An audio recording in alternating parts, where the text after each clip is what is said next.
হিন্দু আমার হাতে কালিমা পড়ে মুসলমান হয়েছে। অনেক সুন্দরী জিজ্ঞাসা করা হলো, বোন কেন তুমি হিন্দু থেকে মুসলমান হয়েছো? মেয়েটা বলে, আমি মুসলমান হয়েছি একটা কারণ আছে।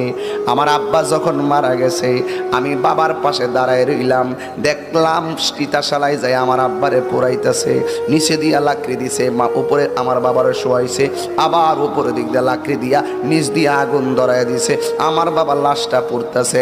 হঠাৎ করে আমার বাবার পা গুলো ঠেঙ্গা মেরা দাঁড়ায় গেছে, লাঠি দিয়ে আমার বাবার লাশের উপরে বাড়ি দিছে, বাড়ি দিয়ে আমার বাবার লাশের পাটারে সোজা করছে। এবার কিছুদিন পরে আমার আম্মা মারা গেছে। আমার আম্মা বড় পর্দাশীলা ছিল, আমার আম্মা এত পর্দাশীলা ছিল, যদিও হিন্দু কিন্তু নিজের পর্দা নিজের শরীরটারে তিনি ওপেন করতেন না। কিন্তু ঘটনাক্রমে একদিন আমার আম্মা দুনিয়া থেকে বিদায় হয়ে গেল। আমার আম্মার কাপড় দিয়া বাইন্ডিং কইরা যখন নিয়ে গেছে চিতাশালায় পুরার জন্য, আমার আম্মার শরীরটা কেউ দেখে নাই, নিজ দিয়ে আগুন লাগাই দিছে। আগুনটা গায়ের মধ্যে লাগতে দেরি রে বাবা, হঠাৎ কইরা আম্মার শরীরটা ওপেন হয়ে গেছে। যেই মার বডি কেউ দেখে নাই, শেষ বিদায়ের সময় মার বডিটা ওপেন হওয়ার পর আমি বড় লজ্জায় পড়ে গেছি। কিছুক্ষণ পরে দেখলাম আমার আম্মার পাটা এমন ভাবে ঠেঙ্গা মেরা উঠতে গেছে, লাঠি দিয়ে আমার আম্মার শরীরের মধ্যে আঘাত করছে।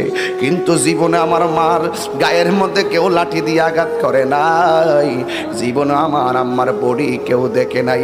আজকে শেষ বিদায়ের সময় এ কেমন লজ্জাস্করের মতো মনে হলো। কিন্তু আমি যখন দেখলাম আমার বাবার এই শেষ বিদায়ের অবস্থা, মার এই অবস্থা, হঠাৎ কইরা মুসলমানদের শেষ বিদায়ের চিত্রটা আমার চোখের মধ্যে ভেসে উঠেছে।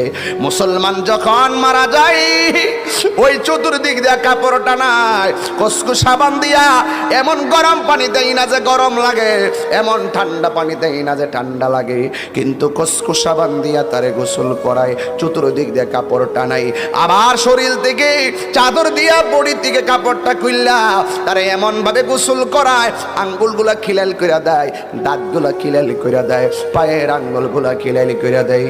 বন্ধুরে আমার,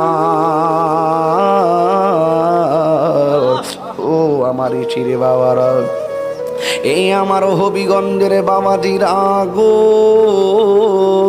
ও আমার শাস্তাগঞ্জের বাবারা, যত জায়গা থেকে আপনারা এসেছেন, ইন দি মিন টাইমে ডাক দিয়া বলে, আমি মুসলমানদের চিত্র মনে হয়ে গেল।